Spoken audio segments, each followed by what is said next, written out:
it was full of bones. He caused me to pass by them all around, and behold, there were very many in the open valley, and indeed they were very dry. And he said to me, Son of man, can these bones live? So I answered, Oh Lord, God, you know. Again he said to me, prophesy to these bones. All dry bones, hear the word of the Lord. Thus says the Lord, the God, to these bones. Surely I'll cause breath enter you, and you shall live. I'll put sins on you, and bring you, and you shall live. And you shall know that I am the Lord. So I prophesied as I was commanded. And as I prophesied, there was a noise. And suddenly a rattling, and the bones came together, bone to its bone. Indeed, as I looked, sinews and flesh came upon them, and the skin covered them, but there was no breath in them.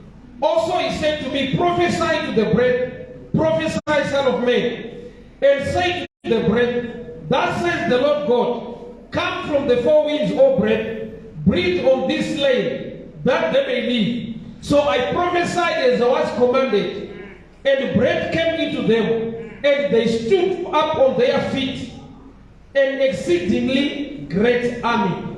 Again, namati baba tunomtenda ipa mchumwenu manera nomtaraku penye wedu shokoleni ngari titsure titsene kuti gonesa bile nikokudzwa mstari nikone meketwa muzita la Yesu Kristo wa Nazareta. Amen. Amen.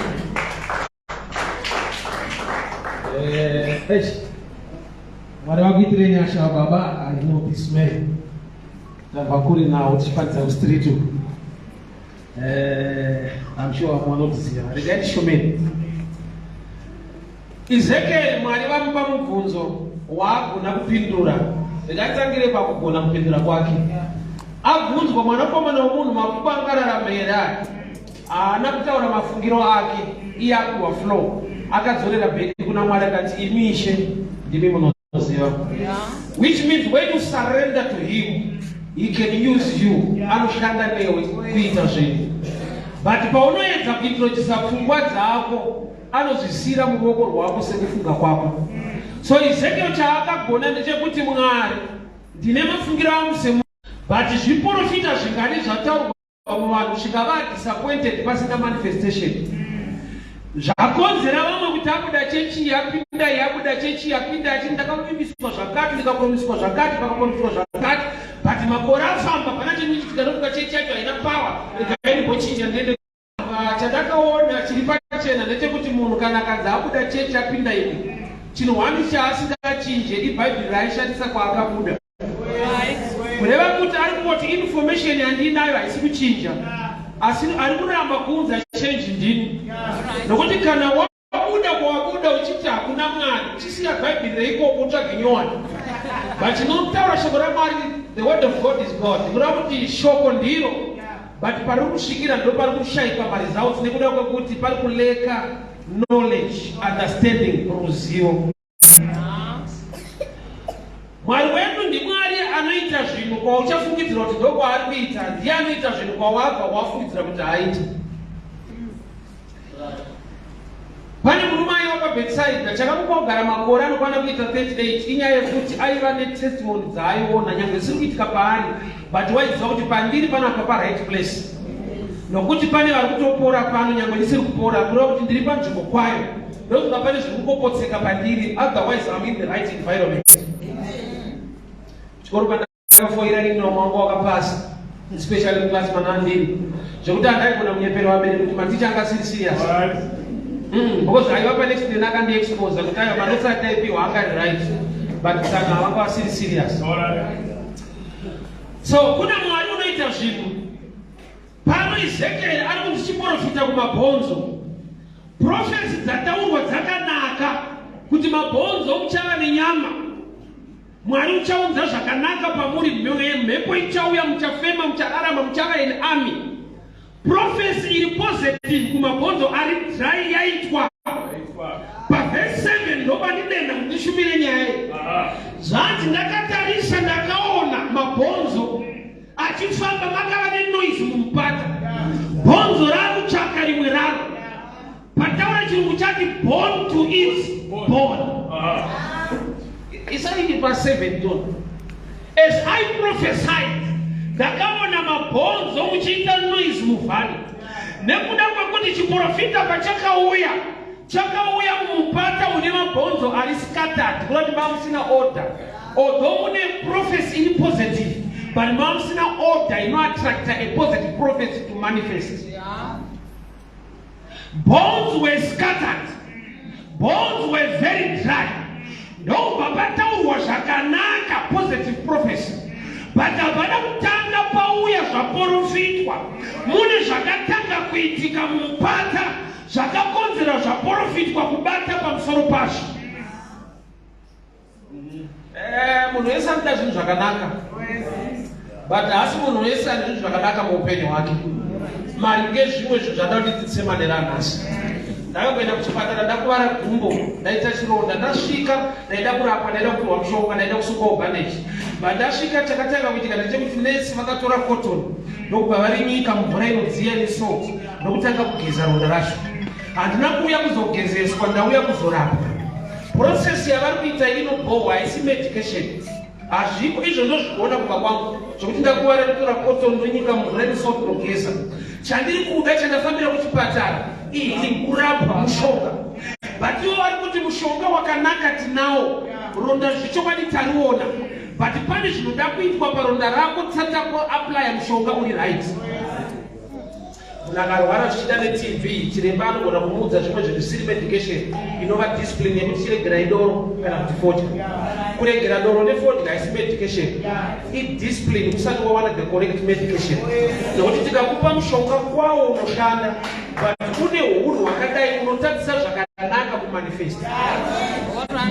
Munozara kune vanhu vanotora the correct drug osvika pakufa nechirwere but vamwe vachipora vachishandisa madrugs iwayo. Oshaya kuti unozati mapilisi akamuramba. Kune zvaakaita zvinoramba kushanda kwawo. Waibva chiremba hakutevere kumba kuti uri kunwa. Uri kunwa personal discipline. I have example. Ukatenga supu chayo bhatiri rakapimirwa mukati. Dry clean only. But vakutengesera vamukutevera kuona kuti uri kuwacha here uri kuitira.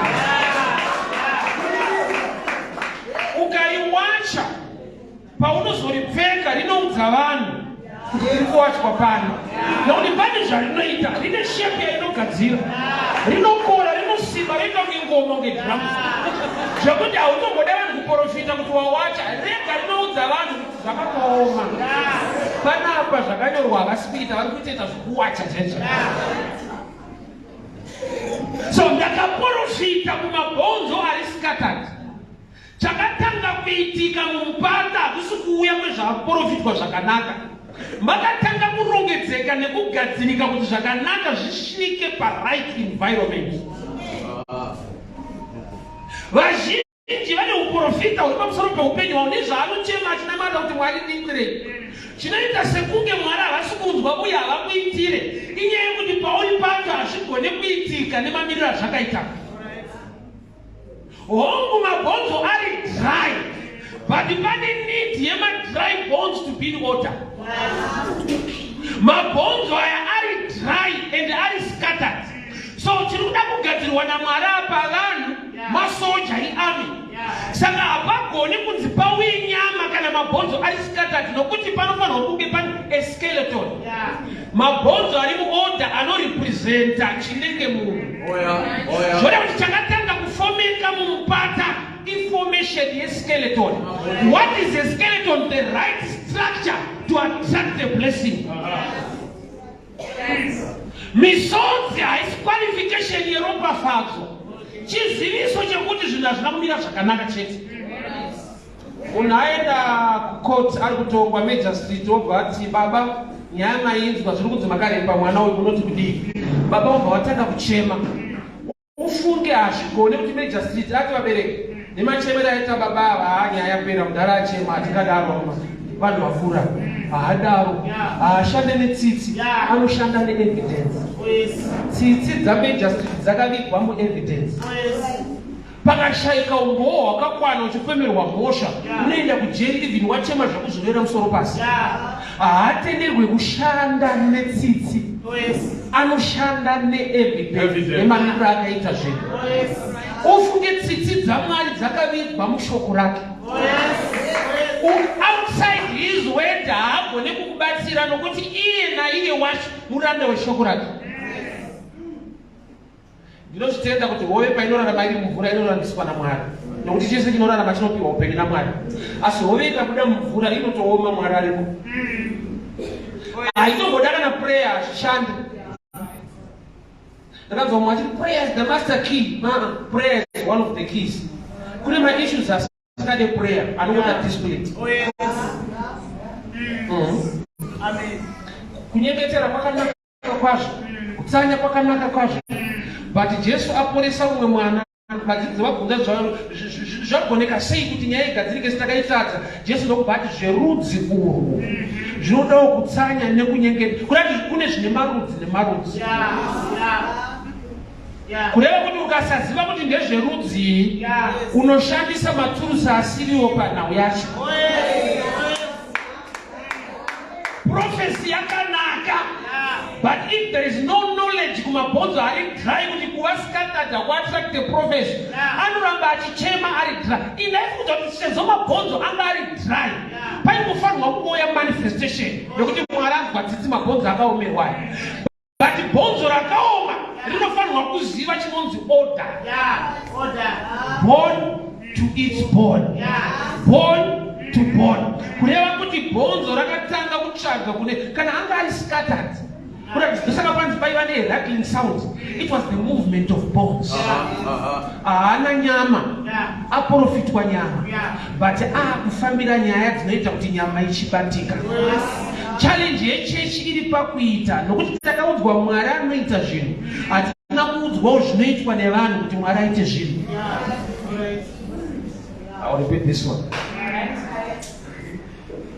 Kana Bible richiti mukadzi akanaka anobva kuna Mwari, ichokwadi.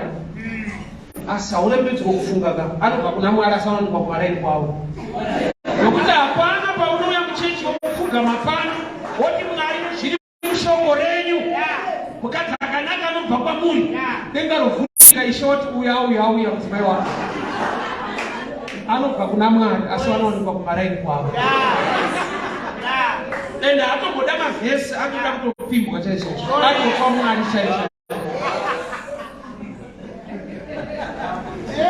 In principle, you on the ground. Favor and blessings zvatinoda the right environment, and not law of attraction. I'll give you understanding the law of attraction. Kuna kudize kunoita zveziguri kunozi chinyawo. Chiguri chikadarika marainso sinyanyoterwa nevana vadiki. But kazhinji chiguri munhu sei vezera rake vasikade kuteera shamwari yavo saizi yavo. Ndakadiscover kuti vezvikuru avanotora mavhu vachizora munhu wese. Vana vadiki tsika yavo ndeyekutamba nemavhu. Saka paunoona chine mavhu anongoti kunyepa mupana chete. Because anoita zvatoita. Law of attraction. Ndozvinoita kuti chiguri ari mudhara atirwe nevapana. Because anowanzotamba nemadhara. Anoita zvinoitambwa nazvo nevanhu. So une zvaunogona kuchemera muupenyu zvisingauye kusvika waziva zvekuita zvinoatrakta zvenizvozvo.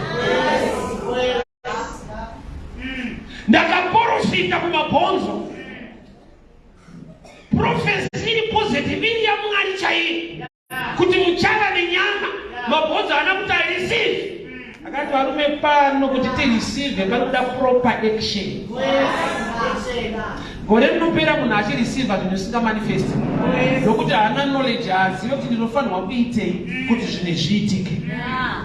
Takaudzwa Mwari anoita zvinhu, hatina kuudzwawo zvinoitwa nevanhu zvinodenha Mwari kuita kwake. Ndakaudzwa pamusoro paJehovha Jaire Mwari anopa. Kusvika ndazoiverenga bhuku yaGenesis 22 verse 14. Inoti, and Abraham named the place Jehovah Jireh, which means Abraham nakutaura zita iroro haana kulipa Mwari. I want to open your mind. Genesis 22:14. And Abraham named the place, not God. Which means kupa kwa Mwari kune chekuita nezviri kuitwa nemunhu panzvimbo. Nokuti Abraham haana kusvika pamusoro pechikomo. All right. And Abraham named that place, not God. And I come to Jehovah Jireh Maranopa. She can have to kuerenga akusupanduka. Kuimprove. Without talk about the truth. I don't know why you want black and white TV. Why the color? Color inakupandukira black and white. Yakazo zisa rutai wa sheti ndere amana wanoshika kupandwa black. And Abraham named sei abazita renzvimbo kuti Jehovah Jireh kureva kuti pane zvakaitika ipapo haana kungosvika pagomo Mwari ndokubva vamupa nokuti Mwari vanopa ndiMwari akatsiva zvaaida kupiwa nemunhu zvoreva kuti Jehovah Jireh hazvingatongorevi Mwari anopa zvinoreva Mwari anotsiva vanopa zvinokusanganisa kati uda kupota uchiverenga kuti zvinotoreva kuti ndiMwari anotsiva because he named the place paplace pakaitikei munhu aida kupa Mwari Mwari ndokubva vamupa saka tikati ndiMwari anopa tajamba nyaya yeplace ndiMwari anopa mari ndezvokuitwa nemunhu panzvimbo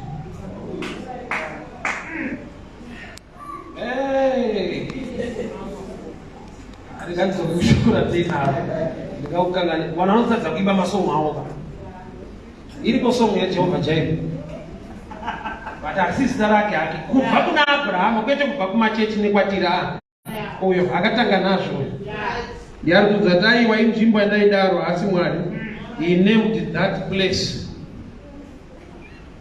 pakaprofitwa zviri positive hapana kumanifesta zvaprofitwa pasati paane order the movement there was a rattling sound a noise which means pese paunotanga kuita zvinotaura shoko raMwari pane noise inosimuka wega kumhuri kwaunobva wega mumafungiro ako tama kubatirwa zvisiri zvachikunamatai Mwari anoita zvinhu Mwari anoita zvinhu maringe zvinoita vanhu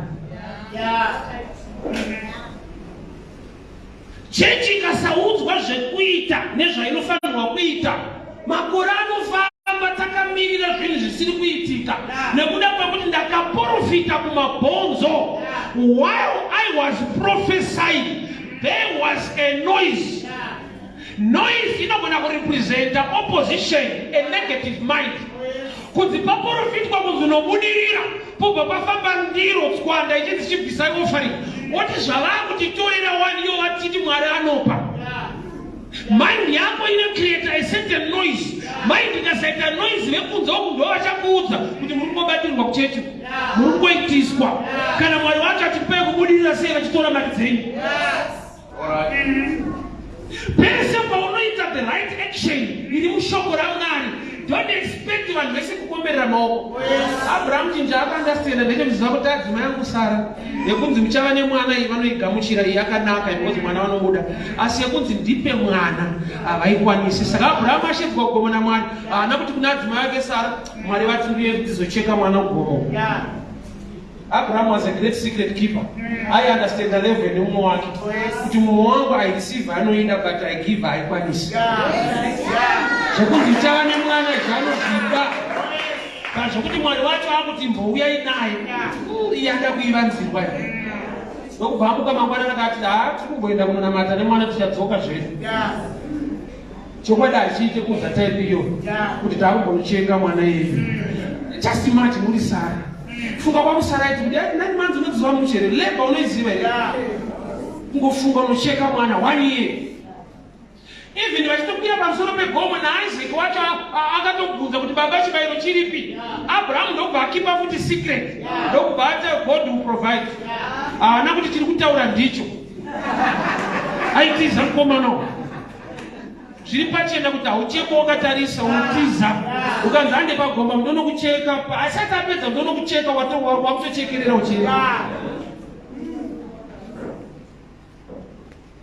He was a great secret keeper. I understand the level in the moment. Why? Because no consider noise. Chese chinekuita neupenyu hwako chinochicha upenyu hwako usatarisire munhu wese kukomberera maoko muita Satana anonoke kumutsa vanhu vanokudiscourage vanokuudza zvinhu zvekuti kunenge kukukansela vachida kukukanzura Beware of good people who are not godly.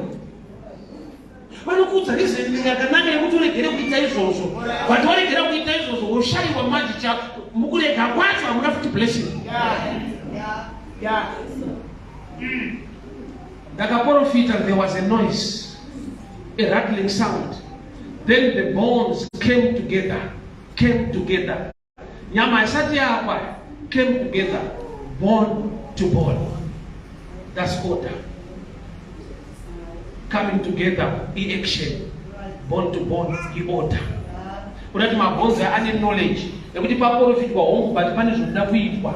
Hongu takaoma mabonzo tiri dry tiri muvhali, but there must be an action in attract manifestation. Tine zvatakamirira gore richitanga rikasvika pakupera tikapinda mune rino. Mwari vachaita. Regarding kudende ndichiti Mwari vanoita mari ngezviri kuitwa.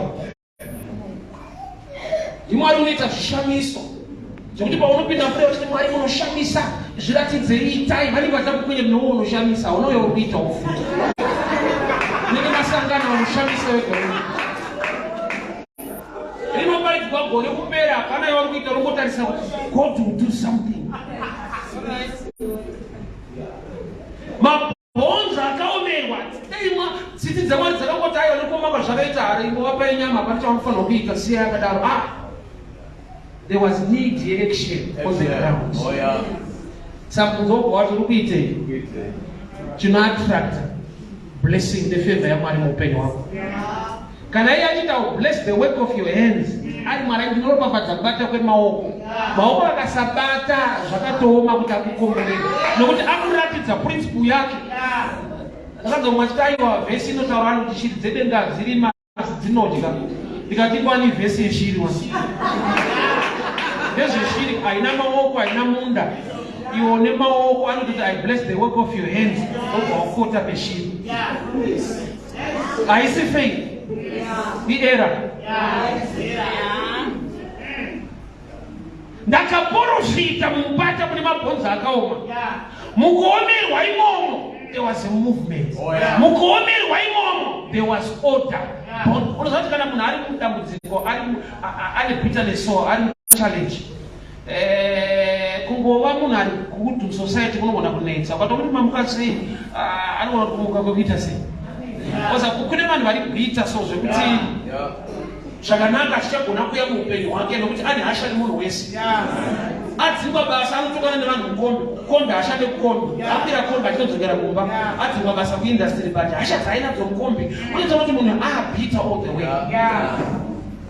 Yati zvichida Mwari vane mhinduro yake mumovement yaari kuita, pane waachasangana achakuita zviri nani, but already acreate bitterness mari. Demand in order to the dry bones inoita nge instable, nokuti Mwari vanoisa mademands munhu ari lifestyle iri very dry. 2006 Mwari vakadaisa a voice in me to go and preach in the streets. Ndaikumbira bhutsu. Unokunonzwa sekunge hasi Mwari. Bhozvo nongonomubvunza kuti kana Mwari wati atindinyi mabhutsu ondipa message. Andifiwo kuti ndini. Kana ndichishaya mari yekombi bo ndaifamba kuvakuwadzana kuenda kutaundi netsoko kunoparidza kuna fest. Ndaita mubvunzo ndichifamba ndasvika paNational Sports Fair kuti ndiMwari here. Kandi ndangozvifunga. Mwari anoshaya mari yekombi. Okupa message okushayisa coin. Eno vanosangana nevanhu vanotokudzawo mari izvozvo kuti ayo Mwari hatiso.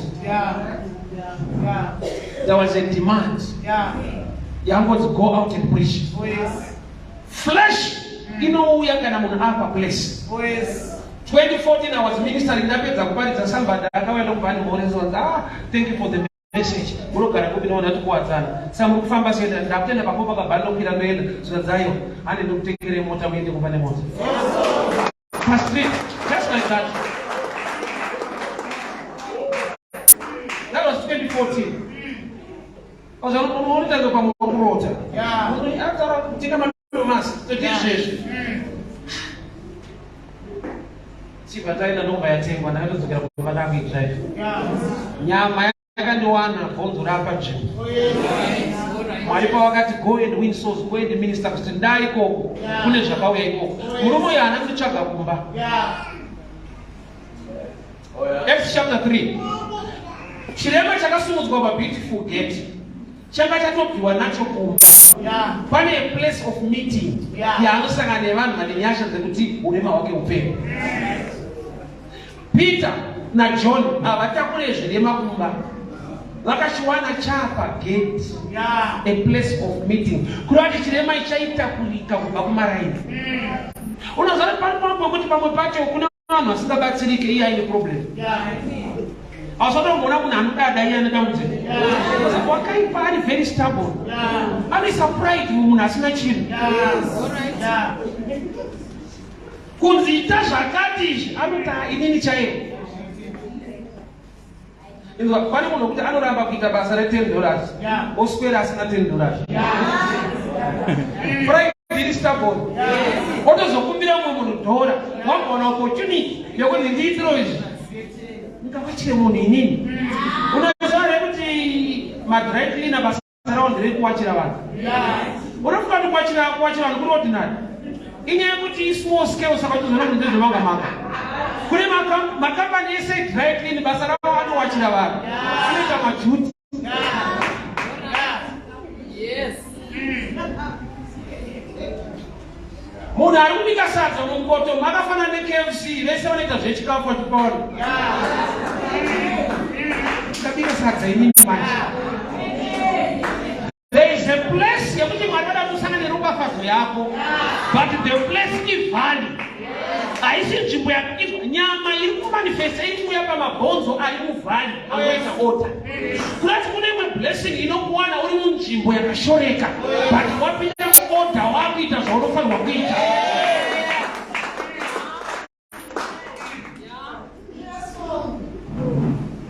Pastreet haisi nzvimbo inoremekedzwa stereka. But pastreet papo ndakasangana nezvinhu zvinotyisa. Why? Nokuti Mwari vaisa shoko mandiri, ndarinzwa ndaenda. Ndakaenda netsoka ndikadzoka ndakudriver. Hazvaita kuti ndiende ndichidriver nokuti ndandikudriver hai ndafanira kuiwana kana ndafamba netsoka ndasvika panofanirwa kusvika. Hazvaigona kuita ndiri kumba nokuti Mwari shoko ndarinzwa, calling ndainzwa ishe, asi baba ndinova mafambiro, shikadzisai mafambiro ako ndiri ready kunoshumira. Ngamba mafambiro anogadzirisa kana bhonzo rangu oda. Ram right place. So sometimes right place ne order haisi nzvimbo yaungaremekedza chaizvo. Uchinamata kuti Mwari itai zvinhu, pane zvaunofanirwa kuita zvinoita kuti usangane nezvaunoda kuti Mwari vaite muupenyu hwako. There was noise, a rattling sound. Chese chine blessing chine ka resistance. Adzimai vanga vandakavapfimba vakamasoko vakandira pekutanga vakanditi kwana. Izvi zvikane vana 3 nakwana iyi. Pakatoitika ka noise so.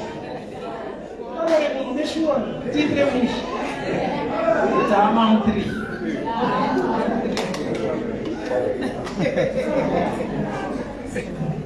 Chechi ndizwe.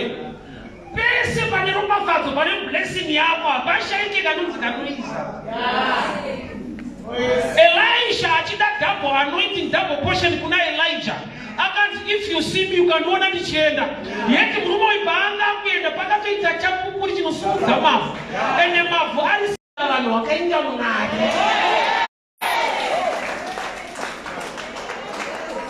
Rega mavhu asimuke nechapupuri but focus ngairegere muchinji. There was a noise.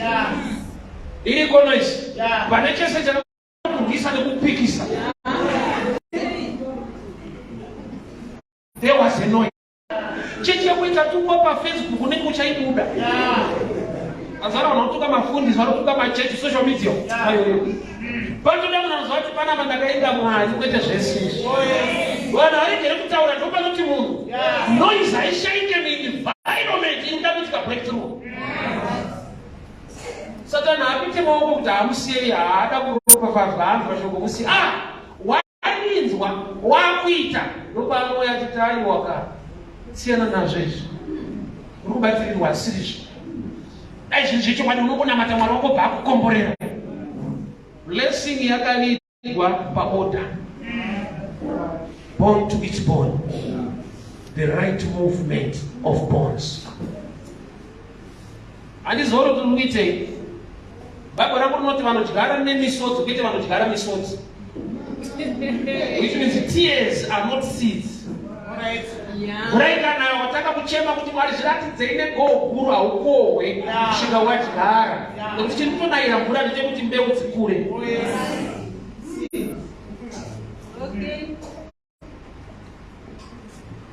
Demand ye-sound, demand ye-bone to bone. Ndo yashaikwa kuchechi.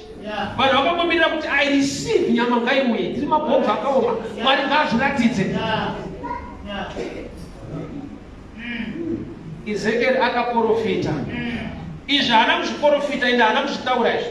Kuti zvamuri munoramba makagara takuprofita isa ufambai. It was an inner revelation.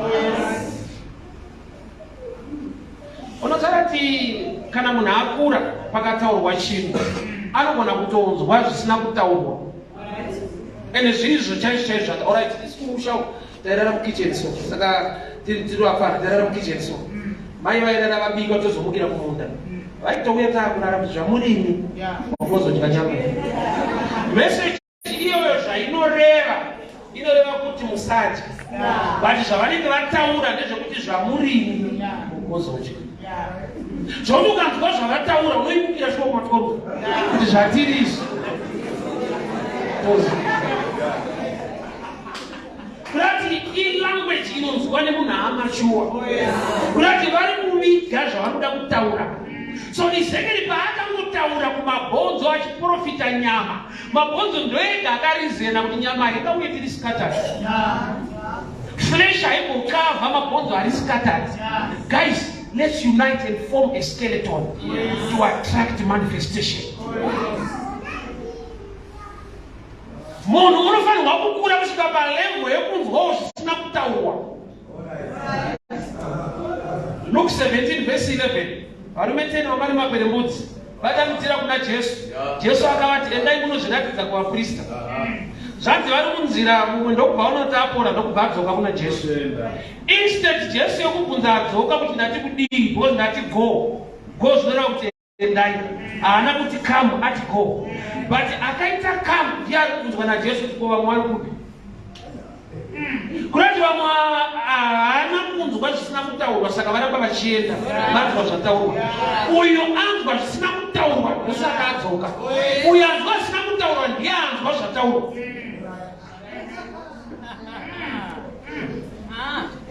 Dai Mwari atipa kukura taziva zvekuita tisina kusundwa. Mabhonzo ega ndo akaita meeting kuti varume yaprofitwa yakanaka but inoita here takadai. Youth church mukomana akamboya zvanzi mukunisina matireda kuti Mwari anipe una right wokuroora. Subject here handisoti yakabva kuprayer yekuti kupiwa munhu ari right. Why? Nekuda kwekuti iwewe zvauri unoattracta zvinouya pauri. Nokuti Mwari wacho akatendeka haangatore zviri right oisa pasiri right. Kuda kuti instead yekunamata kuti Mwari ndipe ari right namata kuti uve right. Mwari haatore zvisiri right oisa pari right. Aiwa akatendeka. Zvinenge zvauya pauri ipicture yezvauri kudarika zvaunoda. Ndiyo unoza uri musikana ukipe example. Uri musikana ari kukura mustreet ari kufamba. Kune boys zinoswera richiwa zvakunorowa inochiguka mutoriro riri mabridge ri. Kune vasikana kuti vakapfuura boys rinonzwa kuti sister. Ugoita munhu kuti akapfuura haqualify kuita sister. Rinoteerawo. Rinozona kuti ndotaitenda kuda sister nakadai.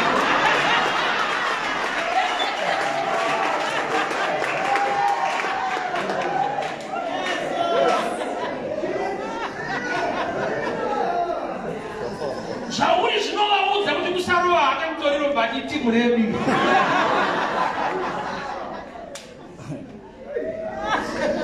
Law of attraction. Because ukacreate value pauri. Kune vanogona kuzudza kuti inogweni yasiya. But pamwanzo udzana kuti vamweni zvako ndorokutononoka. Iti murevi. There was order in the Bible. Before manifestation, pakaita formation of skeletons. Where is your skeleton for every blessing you are waiting for? I see him to what is we three. I'm not going to say I'm on wrestling. I'm not on wrestling. I'm not my doubles. I can grow. I got any of my get fans in front of Pindia. But I intended with Pindia to Yanyan Row. Yes. I went on the road, the Yano Pump, Fumo, Market, Pindi. I'm from what was Sivash, Pete, and Grow. I got Chema and Rabachi. I'm from what we did. Mukurowa osipendera kunyumwa wake movement ashika kunyumwa wake orowawo nyumwa wake kureva kuti kurowa kwakuitwa akumurwadzi nokuti anoziva kuti kune benefit yekuti ndaakubva mukurowa chaiko saka tiona shoko rikakurova so wapinda roda kukubvisa mukurowa chaiko chaiko saka narati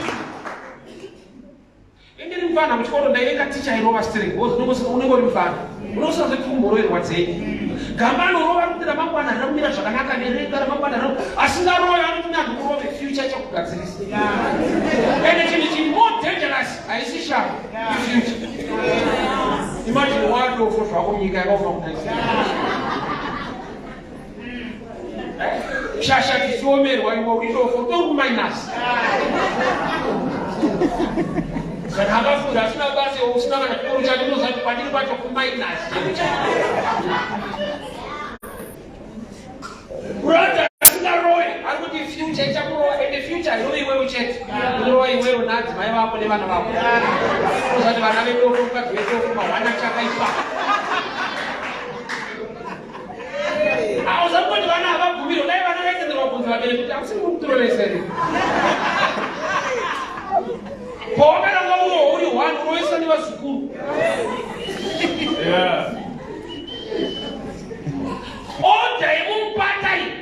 Yakatoitika even noise iriko.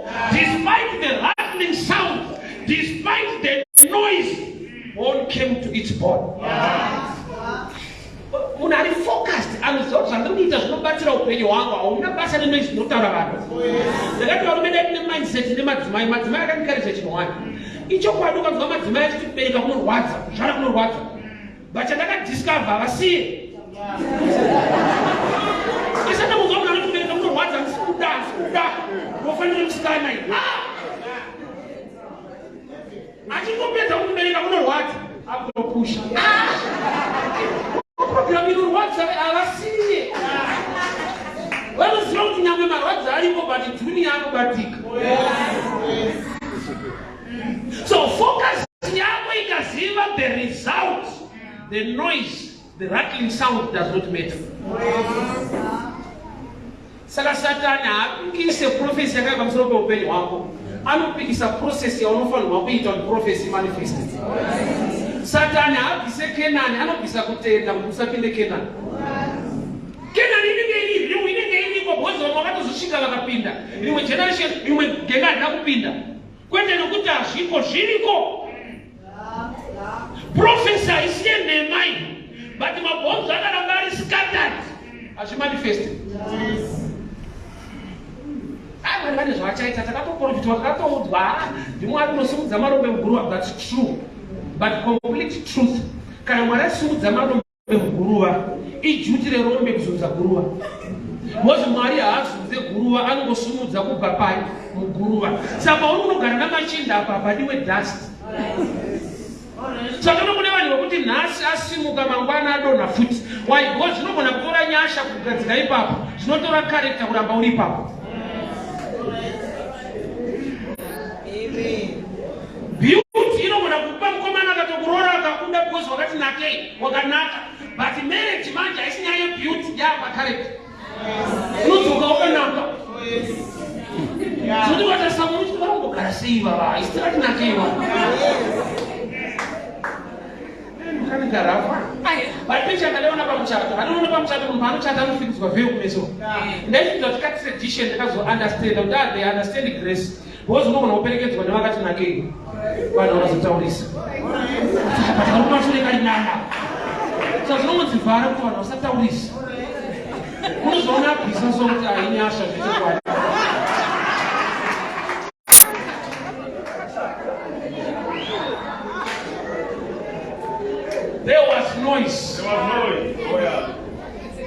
despite noise and the rattling sound, bone came together, bone to bone. Life in life does not give you what you deserve. It gives you what you fight for.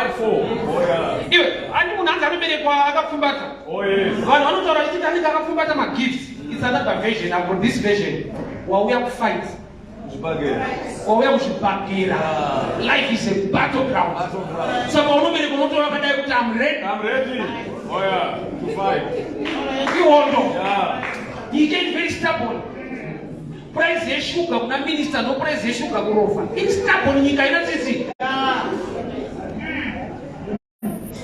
Haiko kunyara. Madokta masejereza unaona abashande nitsitsi. Unoshikira kwemari usati wenda kwa dokta.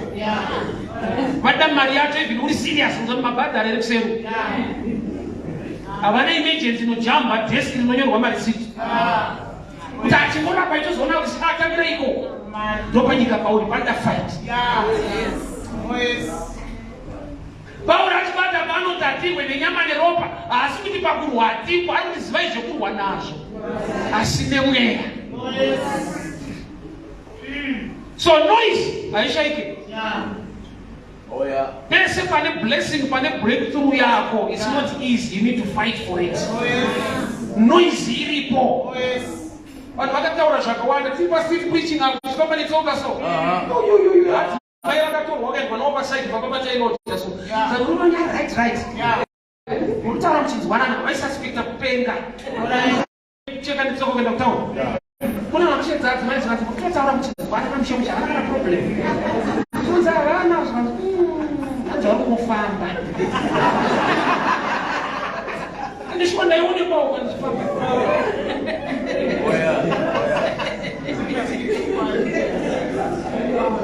Asikuna kwatayenda.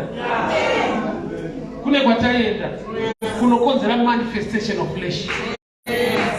Yaiva noise noise the one is saying that focus is not money not to be. Hallelujah. Amen.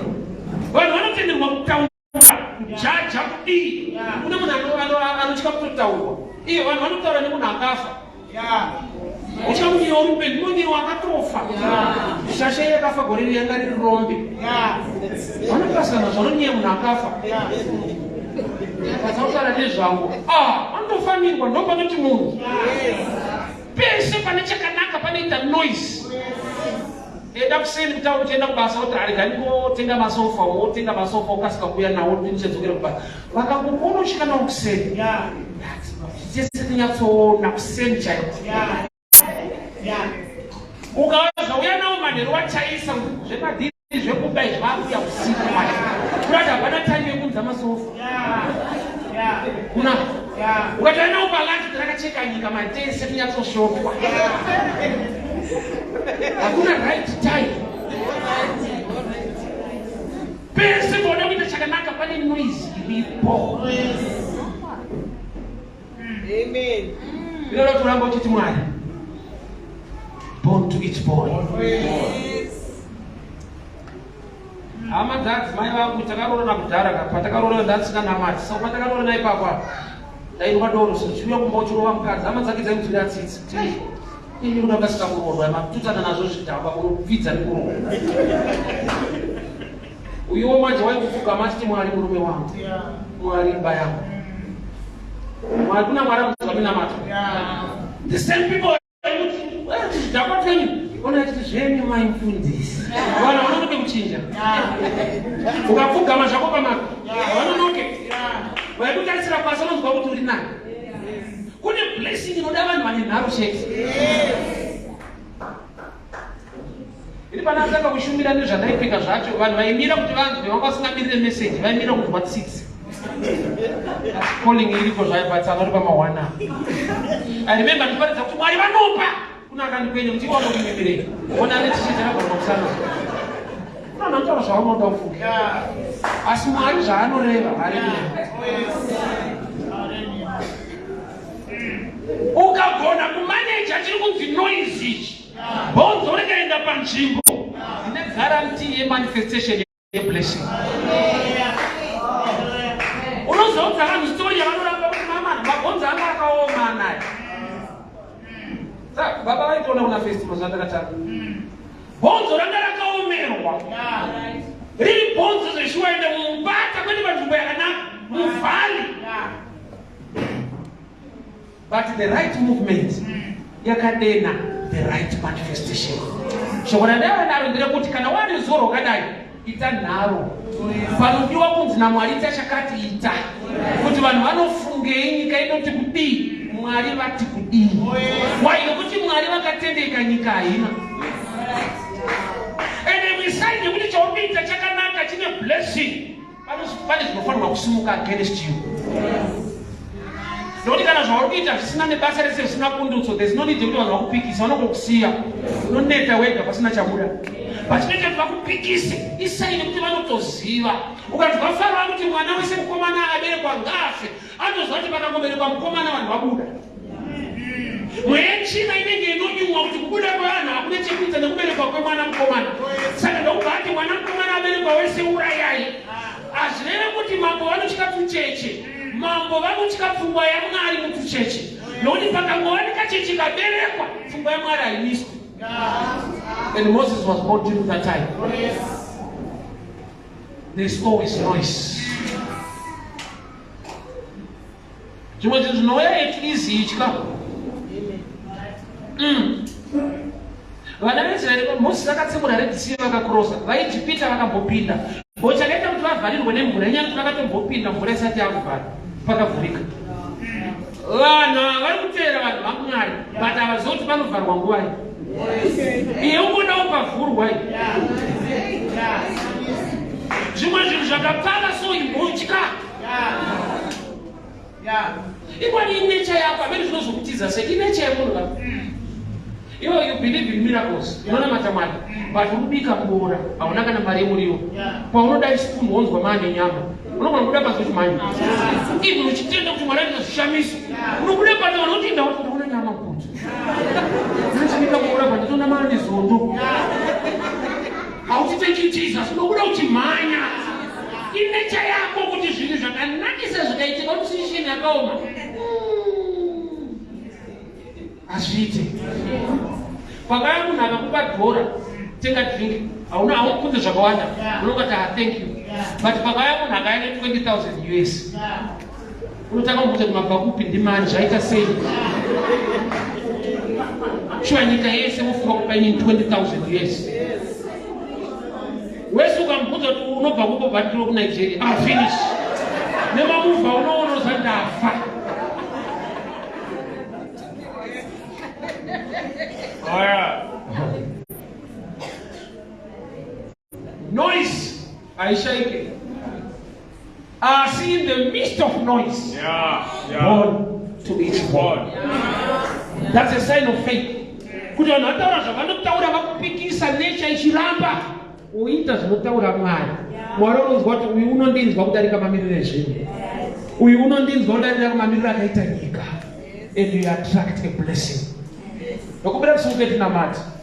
Unamata wangu ni wako ndio kuti Mwari, in the midst of noise, help me to obey your word. In the midst of trouble, give me the grace to act in obedience. Nyika yakaoma, upenyu wakaoma, asi zvinorehwa neshoko renyu ndipewo nyasha dzekuita. Ndigone kusangana neropafadzo.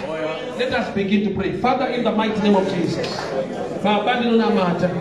Pakati penoise neruzha, zvinorwa nekupikisa shoko renyu, ini ndishandisa ise mudziyo wenyu. Help me, O Lord, to act according to thy word. Help me, O Lord, to do according to thy will. Mukurema nemukuoma kwazvo, ndiri kunamata Baba.